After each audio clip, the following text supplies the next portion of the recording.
o assunto que eu vou trazer aqui é o seguinte: na próxima quarta-feira é dia 31 de março. E alguém lembra o que é essa data? Não é? Nós estaremos completando 57 anos da Revolução Democrática Cívico-Militar.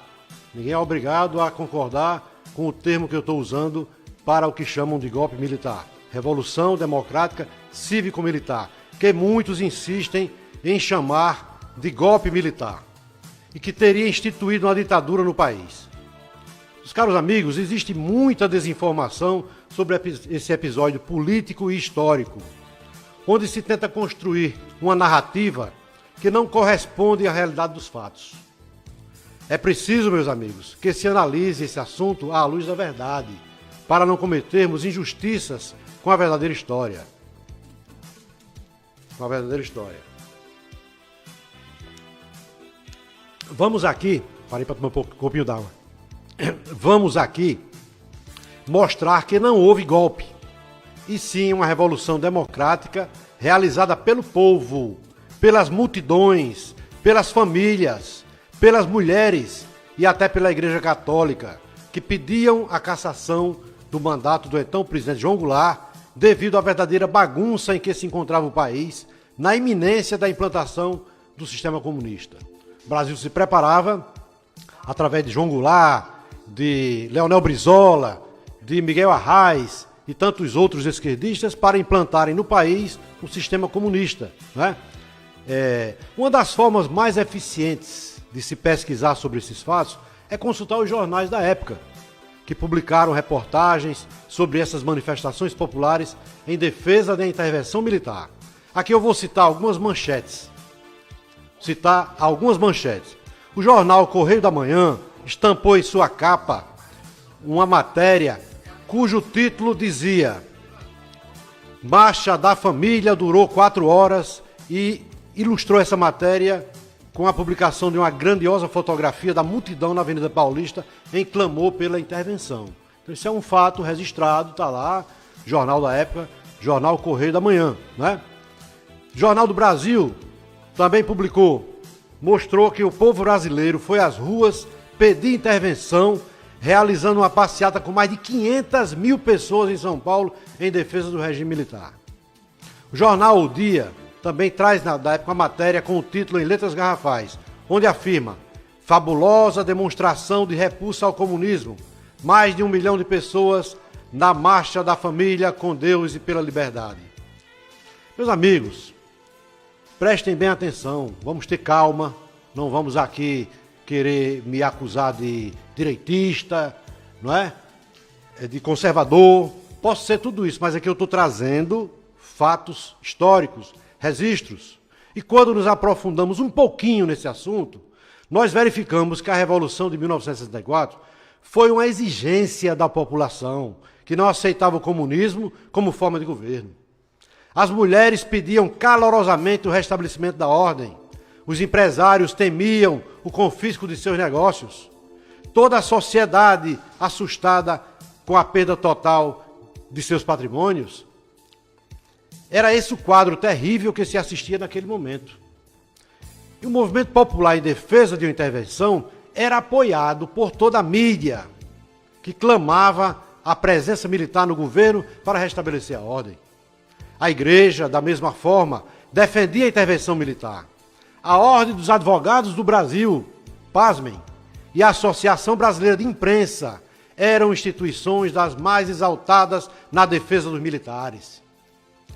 Os 2 maiores sistemas de comunicação do país na época eram a Rede Globo de Comunicação, com sua rede de televisões, rádios e o jornal o Globo. E a outra grande força de comunicação e de formação da opinião era exercida pelos diários associados, com jornais em todos os estados do Brasil.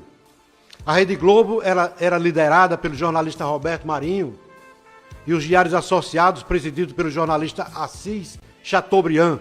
Ambos foram os maiores defensores da Revolução de 64, em nome da defesa da democracia e do restabelecimento da ordem. Então vamos voltar a esse tempo, pela história, pelos documentos, para entender o que se passou.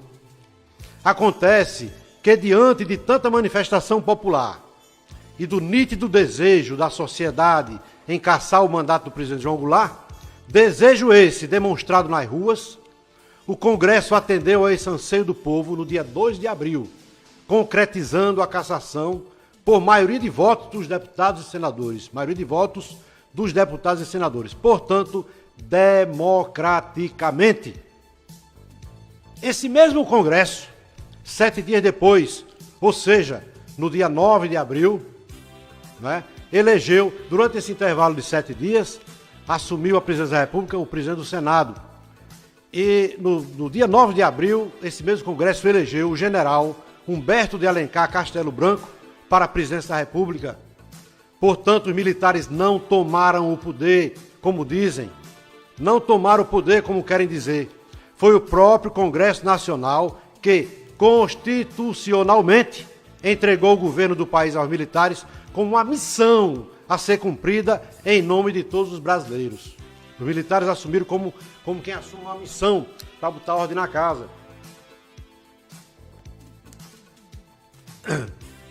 Dessa forma, creio eu, não fica dúvida alguma de que a palavra golpe não representa o termo correto a denominar esse fato, pois não passa de uma narrativa, ou seja, uma invenção para camuflar a verdade, né?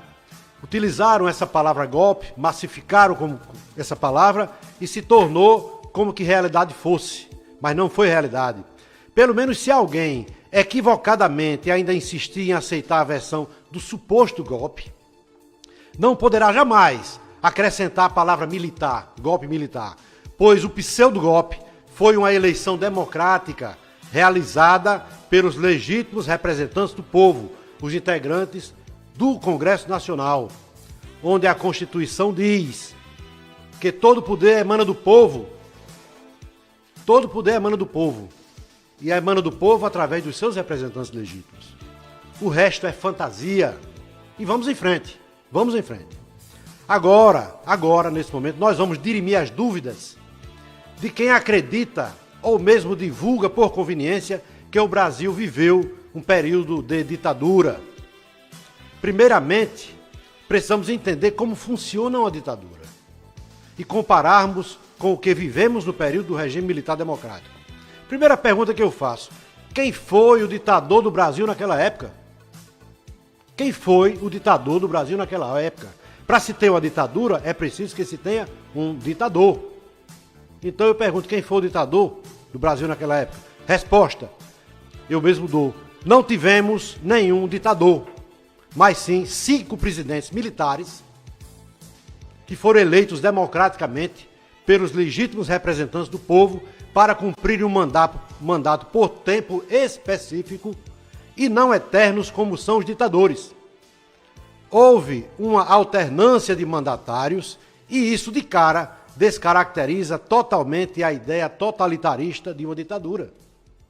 Se não houve um ditador, não houve uma ditadura. Se houve alternância no poder, não houve ditadura. Ponto. Fato.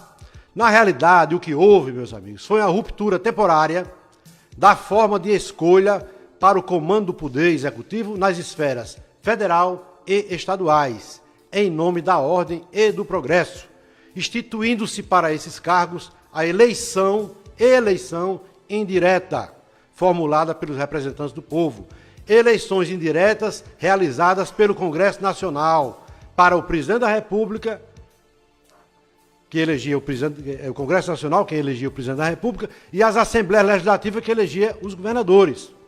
Mesmo assim, foi mantida a eleição direta para 2/3 do Senado, a integralidade da Câmara, todos os deputados federais eram eleitos, todos os deputados estaduais eram eleitos, Assembleias Legislativas, todas as câmaras municipais tinham os seus vereadores eleitos pelo povo e todos os prefeitos eram eleitos, continuaram sendo eleitos pelo povo. Que ditadura é essa com tanta eleição, meus amigos? A eleição indireta, ela abrangia apenas 55 cargos no país, 55 mandatos entre presidente da República, os 27 governadores e 1/3 do Senado. Isso somado dá 55 mandatos que eram eleitos indiretamente por um colégio eleitoral representando a população. Representando a população.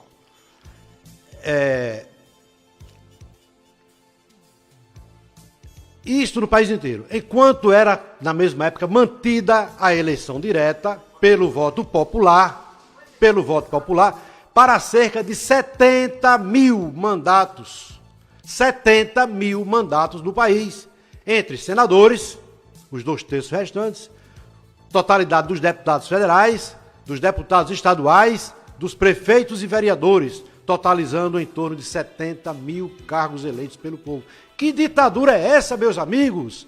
Onde se elege, através dos representantes do povo, 55 cargos e se elege diretamente pelo povo 70 mil. Isso nunca foi dito pelos professores de história.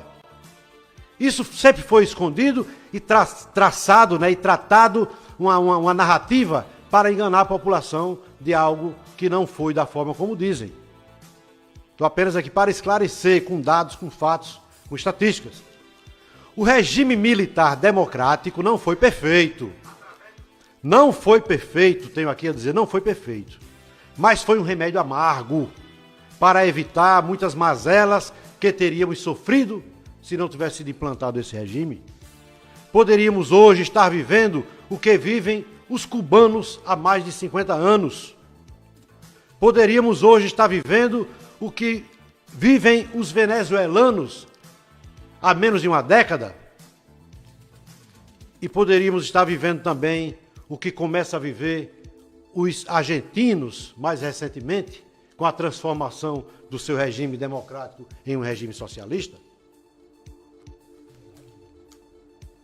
Isso para não falar em muitos outros exemplos de fracasso do comunismo mundo afora, em todas as épocas da nossa história. Além do regime militar democrático ter nos livrado de tamanhas atrocidades, ele também nos trouxe benefícios outros que jamais teríamos alcançado com o comunismo que queriam implantar no país. Tivemos sim 20 anos de plena prosperidade, com o milagre econômico mundial considerado é o do Brasil, que transportou o país da 49º lugar na economia mundial para a 8ª posição em pouco tempo. Isso aí realmente é um milagre econômico registrado que ninguém pode apagar da história. É o benefício que nós trouxemos, que a Revolução trouxe para o país e que hoje nós estamos usufruindo. Para vocês terem uma ideia, o Brasil, no final da década de 60, início da década de 70, tinha em torno de 90 milhões de habitantes. Me lembro muito bem, quando criança, do hino da Copa do Mundo, que dizia 90 milhões em ação, para frente Brasil, salve a seleção. Era o refrão do hino da Copa, 90 milhões em ação, 90 milhões de pessoas brasileiras. E hoje nós temos 213 milhões, ou seja, é um crescimento, calculei, de 237% da população brasileira. Aí eu pergunto, aquela época em que nós estávamos saindo da energia a motores, né? Não existia a energia das hidrelétricas, o governo militar construiu 14 grandes hidrelétricas que hoje alimentam o país com a energia elétrica. Se isso não tivesse ocorrido, meus amigos, nós estávamos ainda vivendo na era das escuras. Isso, professores de história não contam, não pesquisam, não se interessam, para mostrar um dado tão importante quanto esse. O milagre econômico abriu estradas afora no Brasil, criou toda uma infraestrutura na área de energia, como falei, de telecomunicações. O Brasil era mudo entre a população, não existia telecomunicações quase. O avanço das telecomunicações foi realizado completamente no período do regime militar. Então, nós temos muitos fatos para analisar. Está aí a própria Transamazônica, iniciada no regime militar, e durante os últimos 30 anos, depois que terminou o regime militar, que ficou entregue às moscas e hoje está sendo retomado. Quer dizer, tem muitas análises para serem feitas, né? Mas ninguém é obrigado a aceitar a minha opinião, nem a acreditar em mim. Pesquisem, estudem, vejam o outro lado, né? Naquela época do regime militar, O desemprego não era uma assombração para os chefes de família, porque existia em pleno emprego. Outro dia eu vi um vídeo aí do ex-presidente da República, popularíssimo, que é o Lula, contando que na época do regime militar, ele abertamente dizendo, o grande problema dos sindicatos era que você colocava na frente de uma fábrica 500 pessoas sindicalizadas para serem admitidas em 500 vagas que tinham naquela empresa, e quando era com pouco tempo depois, passavam ônibus de outra empresa carregando aquele povo para empregar em outra. Quer dizer, existia uma oferta de emprego, existia uma oferta muito grande de emprego nessa época, né? Principalmente, quantos nordestinos se deslocaram para a região sudeste em busca dos seus empregos que lá eram garantidos, né? Então o desemprego não era assombração para os chefes de família. A segurança e o respeito também eram desfrutados por todos. O regime militar democrático cometeu alguns equívocos, é verdade. Como já disse aqui, não foi perfeito. Não foi perfeito. Cometeu diversos equívocos, alguns excessos, não é? Falam muito em torturas. Aconteceram essas coisas. Mas, por outro lado, esses excessos e equívocos também foram cometidos pelos seus opositores, que não queriam se enquadrar no novo sistema de ordem e disciplina implantado no país, e cometiam as mais duras atrocidades de revoltas, como assaltos a bancos, terrorismo, sequestros, assassinato de militares. Ninguém conta isso, que tinha organizações criminosas, esquerdistas, para praticar crimes abertamente. E certamente essas pessoas punidas com torturas, punidas com prisões, com arbitrariedades, foram pessoas que eram obrigadas a relatar, né, quem eram os seus chefes, como eram os seus planejamentos, para que isso fosse suplantado no país, para que se trouxesse a ordem e a tranquilidade para a população. As torturas e prisões cometidas pelo regime militar foram, em sua maioria, reações e imposições para a implantação da ordem. Em qualquer que seja a situação vivida, não há entre assaltantes, terroristas, sequestradores e assassinos nenhum inocente. Nenhum inocente. Se algo de mal lhes ocorreram, é porque algo de mal eles praticaram. Todos lutam pelos seus objetivos nefastos, com a finalidade da conquista do poder, para neles se perpetuarem, diferentemente de um regime democrático que prevê a alternância do poder e a limitação dos mandatos. O regime militar democrático que se instalou no país em 64 teve a sabedoria de não querer se perpetuar. Promoveu a abertura política, restabeleceu o pluripartidarismo, promoveu a anistia geral e restrita e apoiou a volta das eleições diretas, atendendo às reivindicações populares. O regime militar democrático encerrou seu ciclo espontaneamente. É outra característica. Não havia pressão que pudesse suplantar a força das Forças Armadas para se manter no poder. Mas houve uma programação para que se deixasse o poder. Encerrou seu ciclo espontaneamente com a consciência do dever cumprido. Consciência do dever cumprido. Naquele período, não existia movimentos de combate à corrupção. Porque simplesmente, Jean, isso não existia. Então, hoje nós vemos aí movimentos diversos combatendo a corrupção.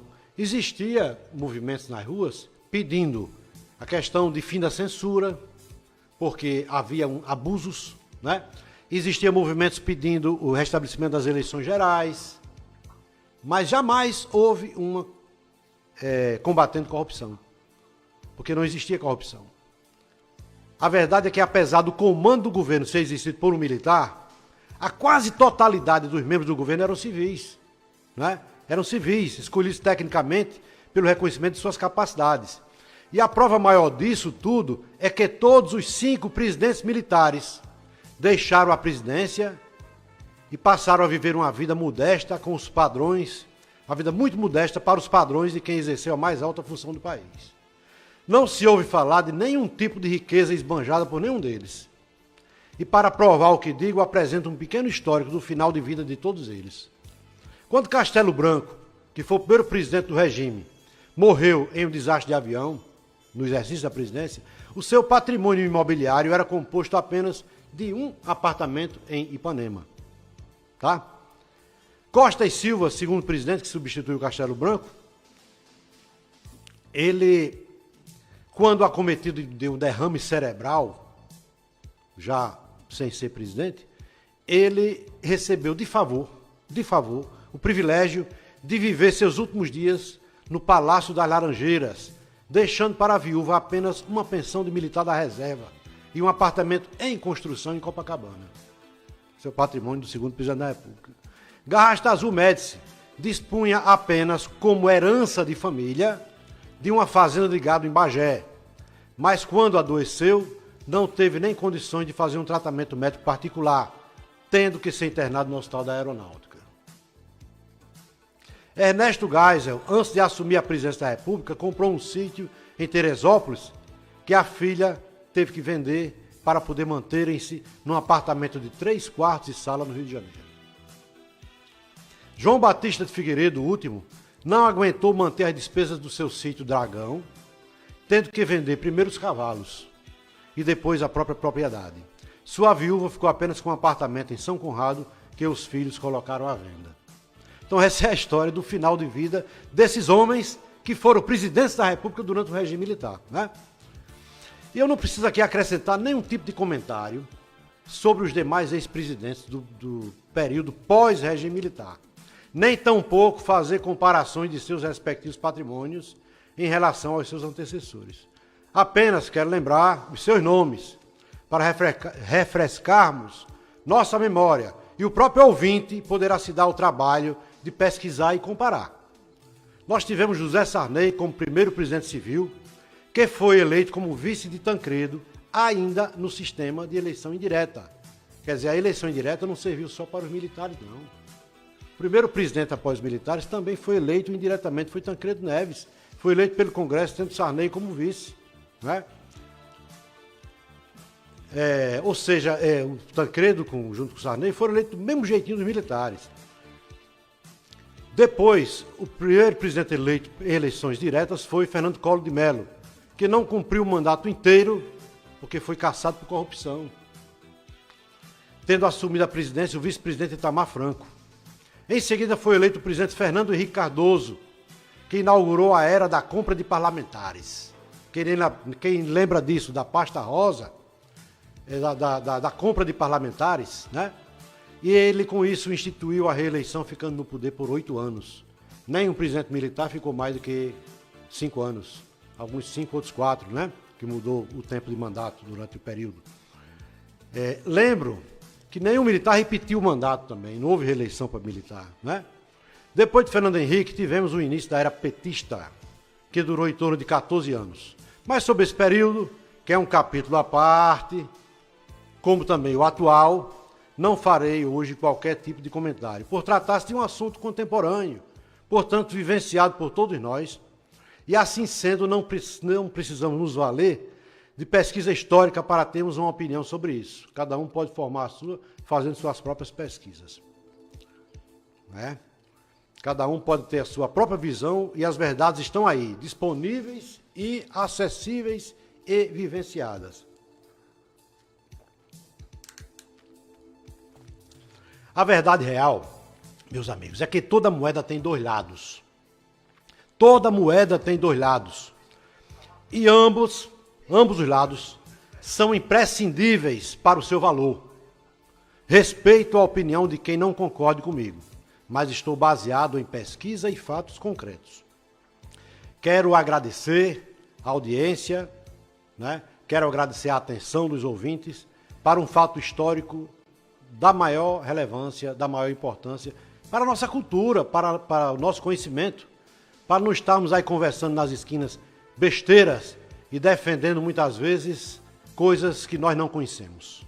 Então, era esse o meu recado no Momento Cultural de hoje. Espero ser compreendido como transmissor de um conhecimento e de um assunto para acrescentar na cultura de cada um, e não como um partidário de uma banda que defende só o seu lado. Não. Eu estou trazendo conhecimento de fatos concretos.